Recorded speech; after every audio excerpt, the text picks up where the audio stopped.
Hey, you guys, welcome back to Angela. And on this topic, you guys, I wanted to bring awareness to the narcissist desensitizing you. So the narcissist, you guys, they desensitize you. How do they do this? How do they desensitize you? So as we know, as we see all around us, when you watch movies, right? You have PG, PG-13, and then you have rated R. You don't start off letting your children, right? If you're raising your children, you're not starting off your 2-year-old, your 4-year-old, 5-year-old watching rated R movies with sex, shootings and violence and all these other things, right? And as we know it, Walt Disney puts out a lot of movies that are bringing awareness to narcissism, to this spirit that certain people possess, right? They're bringing awareness to monsters, and the villain. And as your kid gets older and they start to explore the world, or they start to get around their friends, or they go through puberty, now your kid is trying to watch PG-13 movies. Oh, I'm almost 12, Mom. I'm 11. I'm almost 13. Mom, my friends already, they watch these movies. These movies, it's not a big deal, How many of us actually go back and watch the movies that weren't even, rated R movies? They're just PG-13 movies that you might go back as an adult and then you realize, like, wow, I didn't notice all of these things. And when I saw this movie, I didn't really think it was a big deal. Or when this scene used to come on when I was a kid, it used to freak the hell out of me. Now I find it pretty funny because now you've been desensitized because you've been watching rated R movies. You've seen worse.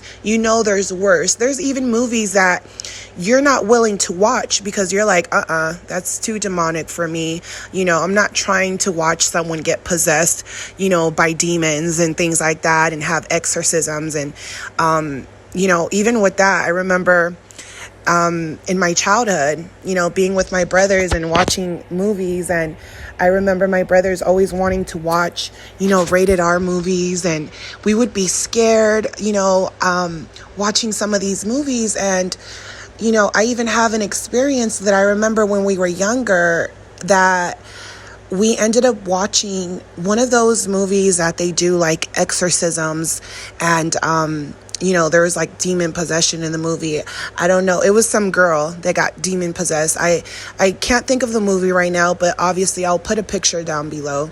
And when we watched this movie, I remember the movie, the TV just turned off out of nowhere. Like, as soon as we hit play, and it was like, the movie was starting, the movie just turned off by itself, and then me and my brothers all heard a plate fall in the kitchen. I just remember running to my room. I was so freaked out. It was like, it was like this fear around me. It was this fear, and, I almost felt like what was on the TV was manifesting in reality. And I just remember running because I was like, why did a dish just break and the TV turned off? And I just remember running to my room down the hallway and my older brother running behind me. And I just remember my little brother's like, hey guys, wait up for me. Thinking of those moments of those movies, and just thinking of how you become desensitized as you get older, and you look back and you realize a lot of these movies, starting from, a young age, have all of this information that a lot of times we're overlooking. And then when we go back, even as adults, we can watch a movie and then we're like, I have to watch this again because I know I missed some stuff on here, or I know there's a bigger picture, or I don't remember that, or wow, you go through life experiences and now you look back at certain things and you're like, how come I never paid attention to this scene? Like, why did this scene make sense, to me at the time? Right? Because your mind is being trained as you get older, and as you're being trained to witness violence, and the manifestations of violence that happen right in front of you, or when you hear someone going through something, you're desensitized because you've seen it happen on TV, or you've seen it happen to too many people, or when someone's going through that pain of narcissist abuse, no one's there to listen to you. Or if you talk to the people around you and you're telling them you're in pain, you're telling them you don't know what to do, they're just like, man, leave the narcissist. Man, why are you, worried about the narcissist? Or the narcissist has moved on. Move on with your life. And there's there's people that seem like they care about you or seem like they want to understand you, but they have been desensitized by society. They might not even look at relationships the way you look at relationships. They might not seek love or want love the way you want love or want to be loved. This is why when you leave that narcissistic relationship, it's like no one cares. Like you're out. It's almost like you're out in the world by yourself. It's like you're shouting, screaming, crying, and no one cares. No one cares how many years you were with the narcissist. Nobody cares what you lost. Everyone is just kind of like, suck it up. It's the Hunger Games. Like, you're either going to die or you're going to survive. And, if you're going to die, I might as well eat off of you. I might as well eat off of your plate. This is how people get desensitized, and this can happen anywhere. I hate talking about these topics. I hate expressing these things because I know to a lot of people, that's what, you express how you feel, or you express what you've been through, and people think you're weak. When I express these things that I've been through, it's not so much because I'm hurting or I'm stuck in the past or in that situation, because in some type of way, I desensitize even myself from these situations, because I can't keep looking back. I can't keep being stuck in that place. I can't keep thinking about these memories or the things I went through and stay in that place, right? Because if I bring up those things, what happens to many of us when we bring up things from the past? Those emotions start to come back, right? So some of us have realized that, hey, I have to desensitize myself, because I know if I start talking about what the narcissist did to me, or how the narcissist just was talking about me last week, I know it's going to bring out all of this anger out of me. So we numb ourselves. We desensitize ourselves so that we don't have to feel that pain. We put all of those bad memories to the back of our brains, right? And, one thing that I realized when I was, when I had a miscarriage and I was in the hospital, and, my baby was formed and everything, and I was, going through so much pain, so much heartache. I felt like why did this happen to me? Or, I was questioning my relationship with God even, because I didn't understand how I could go through so much pain, how others could go through so much pain and nothing be done, right? But I didn't realize, at the moment, I wasn't realizing that pain is what makes you, right? Pain that you go through, physical pain, mental pain, that's what makes you stronger. That's what makes you, and not only that, when you get stronger and you're actually, setting out your goals and your dreams, God will guide you and God will help you make a way. The universe will make a way for anything that you want. But our problem is letting go and being in that resistance where we're resisting change. We're resisting looking into our future. And that's what kills us. So when you see people out being, strung out and destroyed, it's not because the universe, God doesn't want to help this person. It's because this person doesn't want to help themselves as well. It doesn't mean you should bash people. You should be desensitized to this person that, just can't get their life together the way you have. It doesn't mean that. It means you should, look out and pray for these people, because they're fighting their own demons, they're fighting their own battles. And while I was laying in that hospital bed, I remember, you know, just being out on my own. I didn't have family like that supporting me. You know, I felt like I had demons around me. I felt like the doctors, the nurses were demonically possessed. I was in the healthcare field for a couple of years. So when I was seeing the treatment that was happening to me, I was being aware of it. I was watching what was going on around me. And even though they didn't know my work history, to me, I was like shocked, right? I was really shocked at the treatment.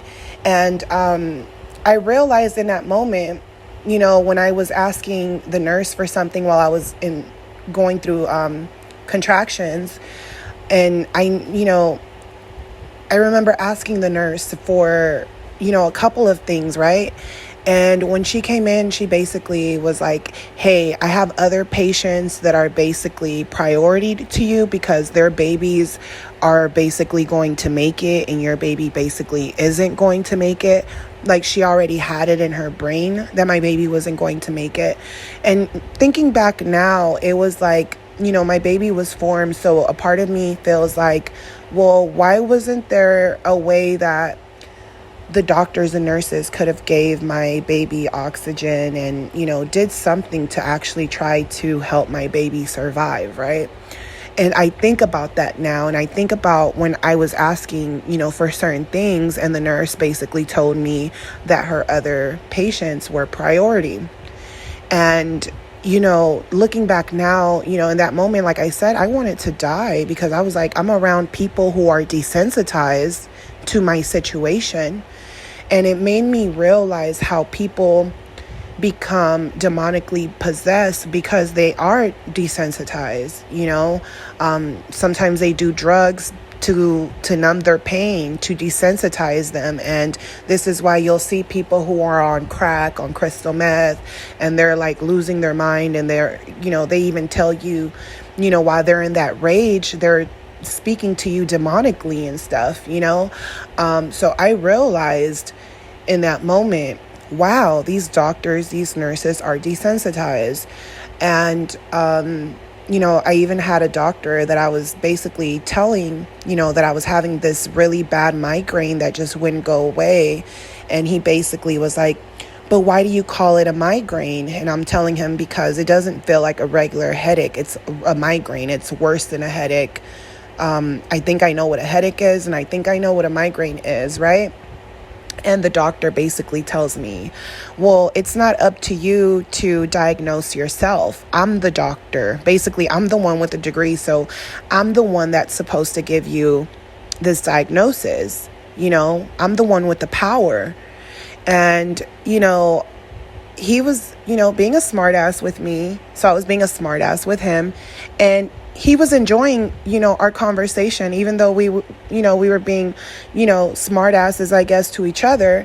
I could tell that he respected me for not being weak. He respected me for not breaking down or not getting angry or having an attitude, and joking back with him, you know, basically, you know, talking smack right back to him. And, I realized that the only reason I was able to comprehend what he was doing, you know how narcissists just have this, their sense of humor is almost like making fun of people. To me, it was like, I was so used to how the narcissist around me behaved, that I was desensitized to how the doctor or the nurse was speaking to me in a way, because I had already been through so much mental abuse with the narcissist, them slandering me, calling me names, family, that to me, I realized that that's just what narcissists do. That's what people who have been desensitized do. They try to find something to say about you.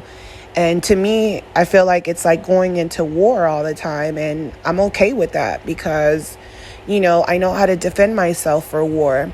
And, you know, if I hadn't been through what I went through, I probably would have got angry at this doctor, or I probably would have been sad, or, you know, I would have got angry and the doctor would have took even longer. They would have made me wait even longer.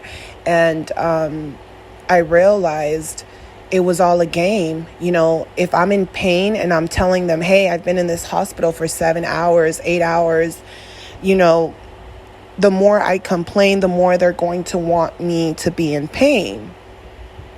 Why wouldn't these people think to themselves, it's only normal for people to be upset being at the hospital, all day. But instead, it's kind of like, well, this is our job and it's busy, and if you don't want to wait, go home. We're going to make you wait as long as you can because we have a lot of patients. Like, they're blaming almost their career choice on you. And it's like, you might just be asking them, you might be in there for something simple and you're just wondering, why aren't they eliminating all of the people with the minor situations so that they can focus on the people with big situations? But because most hospitals can't deny you access to health care, even if they charge you, right?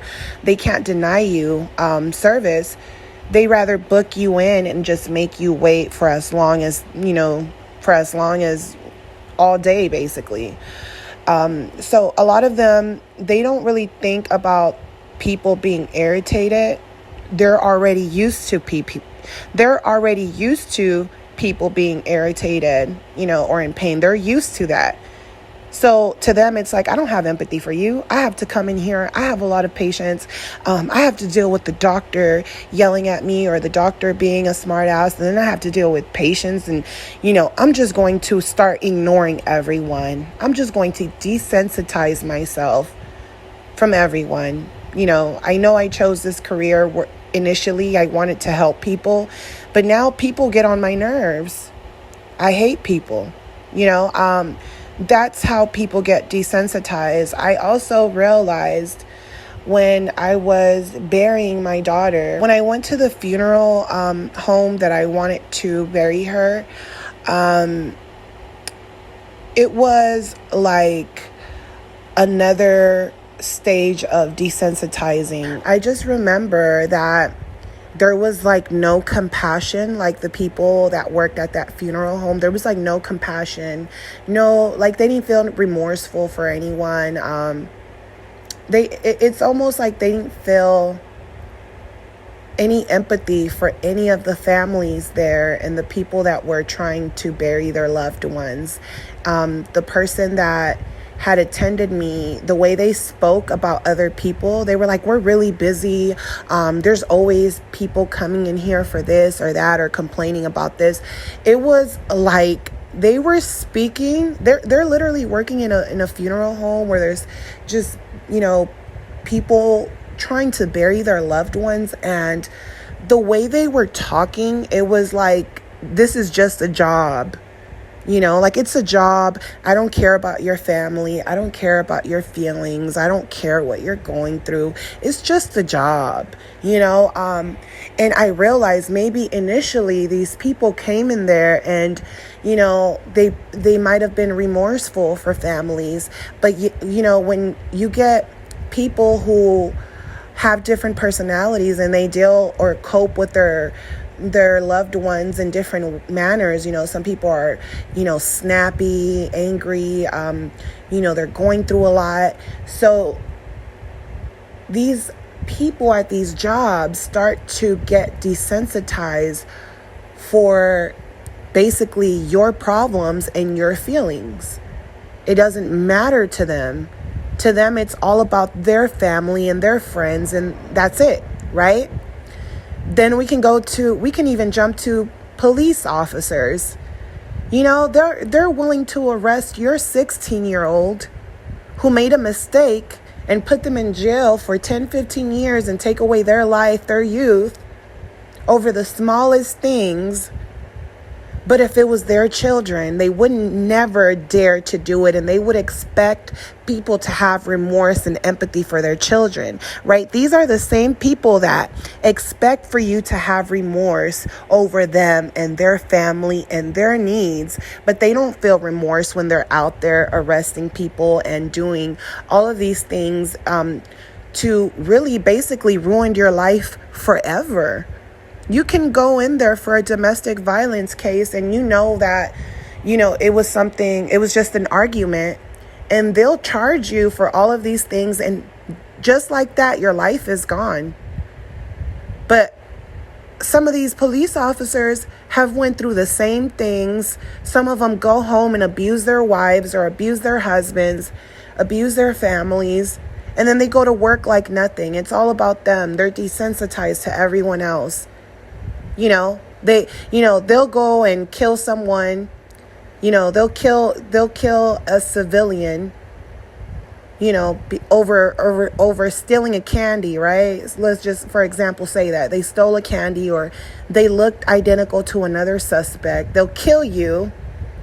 Yet, when they are supposed to be held liable for their actions, and now the judge is judging them, they expect remorse. They feel as if, hey, I've been a service to this country. I don't deserve to be in jail the same amount of time that someone else would be for the same crime. They're desensitized to your situation, but they want you to have remorse for their situation, right? Just as judges do. Judges sit up there. There's good judges, there's bad judges. There's judges who are desensitized. They look at you and, you might be someone that is, just trying to feed your family, and they'll put you in jail for a long time. And, this judge goes home and they're snorting coke up their nose and drinking, but then they're locking you up,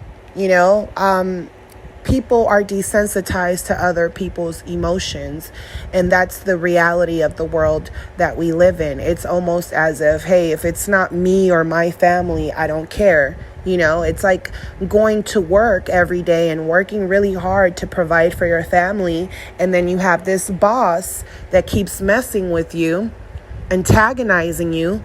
They're so controlling. They don't have control over their own life at home, so they go to work to control everyone. And if you're not under their control, even if you're doing your job and you're always on time, if they feel like you don't respect them or you don't look at them as someone who's in power, they're willing to antagonize you or get you fired or, or slander you or get flying monkeys to try to get you out, not thinking of how you're going to pay your bills next week. How are you going to pay your car note, your phone bill? How are you going to feed your children? How maybe, because they're firing you, you can't even get on unemployment. How are you going to find a job so quickly to pay your rent next month? They don't care. They're desensitized to you, your family, what you're going through, your situation, who you are. They don't look at you as a human being with needs. So what is to desensitize? Desensitizing, you guys, is to make less sensitive. Make someone less likely to feel shock or distress at a scene of cruelty, violence, or suffering by exposure to such images. Now, this is why you have to be careful what you watch on TV. This is why you have to be careful what pictures you see. You're watching crime shows and, you're learning information, but you already know these things, but you're watching these things and it desensitizes you. You're judging the victim. Why did they stay so long? They should have left when they got, abused. They should have left after, this and that, desensitizing someone is to free someone also from a phobia or neurosis by gradually exposing the person to the things that it feared. That's one of the big ones I also noticed is that, just as someone can desensitize you to many things, this could be a good thing, but it could also be a bad thing. So when you free someone from a phobia, you desensitizing them, right? certain things don't bother you anymore. And sometimes it's a good thing because, when you leave the narcissist relationship, you realize that there are many things that you used to be afraid of that used to make you nervous. Maybe you were nervous talking to people and looking at them in their eyes. Maybe you had a fear of, not being your best self, not being your greater self. You could have had many fears. Fear of losing people, fear of losing your friends. And now after losing, these narcissists in your life, you're like, I'm not afraid to lose anyone. If someone treats me bad, they don't need to be in my life.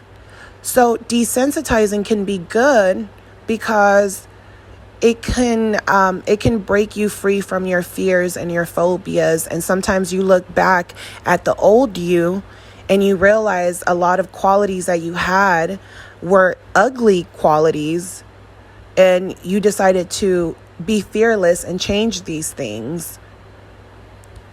But what happens when the narcissist cheats on you? What happens when they lie to you? What happens when they hit you? What happens when they're triangulating you? What happens when they steal from you? And what happens when they do it over and over again? It desensitizes you. Not only that, but when the narcissist sees you cry and plead with them over and over again, it also desensitizes how they feel about you. And that's why the people around you are looking at you like, what is wrong with you? If someone did that to me, I would have left them already. If someone, hit me and gave me a black eye and knocked my teeth out, I would have been running down the hill, because that's never happened to them. And because they're not as desensitized when it comes to that as you are. Now it's became normal to you. Now if the narcissist gets caught cheating again, you'll take them back again, and you'll make up this story in your mind of, why you're meant to be with each other, or our relationship is getting stronger. You're literally feeding yourself a fairy tale because you're being desensitized based on movies, things that you've watched, television shows, crime shows, and you're telling yourself it's not that bad, or other people have been through worse, or everyone goes through this. This is how the narcissist desensitizes you. And sometimes desensitizing you can be great because you can, reach your goals without letting people's words and feelings affect you. But it can also be bad because it can desensitize you to other people's feelings and what they're going through.